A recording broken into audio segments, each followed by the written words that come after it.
আলাইকুম।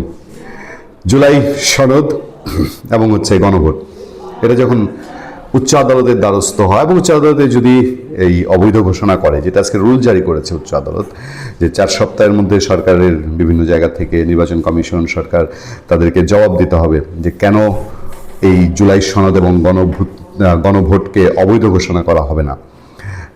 তখন চারদিকে একটা শোকের রোল পড়ে গেছে। সেই শোকের সাগরে ভাসছে জামাতে ইসলামী, এনসিপি এবং তাদের আরও কিছু ওই যে হাইব্রিড না তো, তাদের পালিত তাদের ঘাস শ্রেণীর কিছু সংগঠন, এই যে কি জুলাই অভ্যুত্থান বৈষম্যবিরোধী ছাত্র আন্দোলন প্ল্যাটফর্ম নামে এখন একটা প্ল্যাটফর্ম আছে। এই প্ল্যাটফর্ম নিশ্চয়ই ইনকিলাব মঞ্চও কাঁদছে, কাদার কথা। এবং হাপিত্তিসের সুর হচ্ছে এনসিপির গলায়। হ্যাঁ, কী যেন হচ্ছে কলিজা ফেটে যাচ্ছে আমাদের ইউনুস সাহেবের, আমাদের মহান ইউনুসের এই স্বপ্নের শত কোটি টাকা ব্যয়ের জুলাই সনদ, গণভোট। বিএনপি কি দুষ্ট কথা দিয়েছিল, রাখলো না কথা। হ্যাঁ, এখন আদালতের উপর দিয়ে এনতেন করা হচ্ছে। এইসব নানান রকম দেখবেন যে আলাপ সালাপ চলছে। আশার আলো জেগেছে বাংলাদেশের ম্যাক্সিমাম মানুষের মধ্যে।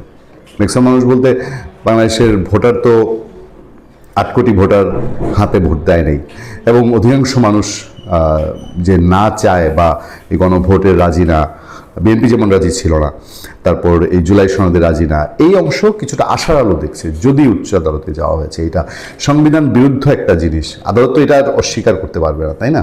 তো সেখানে যদি জনমানুষের পক্ষের মতামত আসে, আদালতের উপর কিছু চাপিয়ে দেওয়া যায় না, বা আদালতের বিচারাধীন বিষয়ে কিছু বলা যায় না, কিন্তু হ্যাঁ না যে কোনো একটা হতে পারে। তো আমরা যদি হ্যাঁ ধরে নেই, তাহলে অনেকেই আশায় বুক বাঁধছেন যে অন্তত এই জাতিটা কোনো কুষড়যন্ত্র থেকে, বাংলাদেশের সংবিধান নস্যাৎ করার ষড়যন্ত্র থেকে এই জাতিটা রক্ষা পাবে। তখন এনসিপির গলায় ব্যাপক হতাশার সুর। গণভোটের বৈধতাকে আদালতে নিয়ে প্রশ্নবিদ্ধ করার পায়তারা চলছে বলে মন্তব্য করে জাতীয় নাগরিক পার্টি এনসিপির আহ্বায়ক নাহিদ ইসলাম মন্তব্য করেছেন যে এটা আদালতে নিয়ে প্রশ্নবুদ্ধ করার পায়তারা চলছে। তিনি কুমিল্লাতে এক প্রোগ্রামে বলেন, এ সময় নাহিদ ইসলাম বলেন, আমরা হায়ের পক্ষে ভোট দিয়ে গণপূর্তির জয়যুক্ত করেছি। আমরা বলতে কারা? আমি, তুমি, সে, মানে আমরা করেছি। তারপর সেই গণভোটের গণরায়কে নিয়ে যাওয়া হচ্ছে আদালতে, গণভোটের বৈধতাকে প্রশ্নবিদ্ধ করা হচ্ছে আদালতে।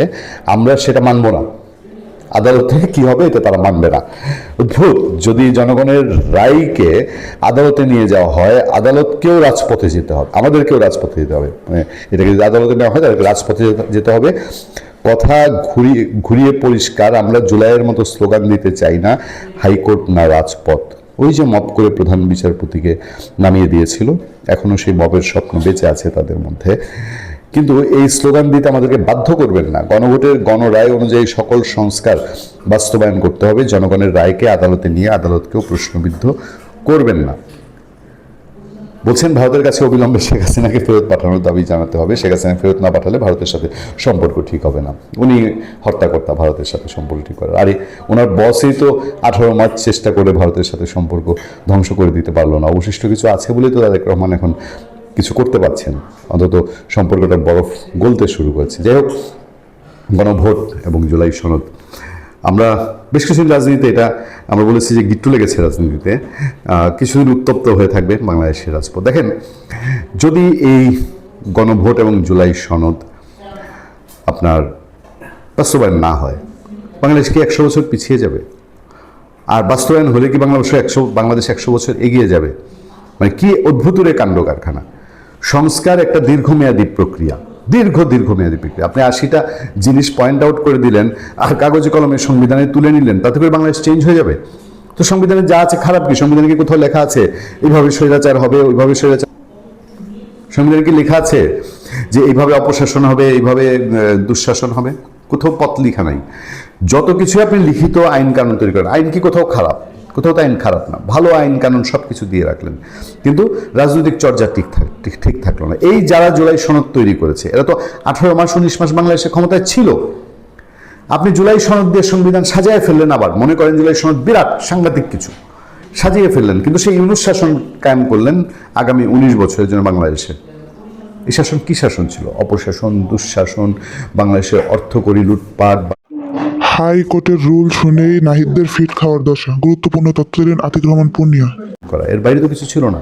তাহলে জুলাই সনদের মধ্যে দিয়ে কি আবার সেই অপশাসন ফিরিয়ে আনতে চায়, যেটাকে ফেসিবাদ ফিরবে বলে বলা হচ্ছে? ফেসিবাদের তো জনক ছিল ডক্টর ইউনূস, ফেসিবাদের তো গডফাদার ছিল ডক্টর ইউনূস। তাহলে কি জুলাই সনদ দিয়ে গডফাদার প্রতিষ্ঠিত করতে চায়?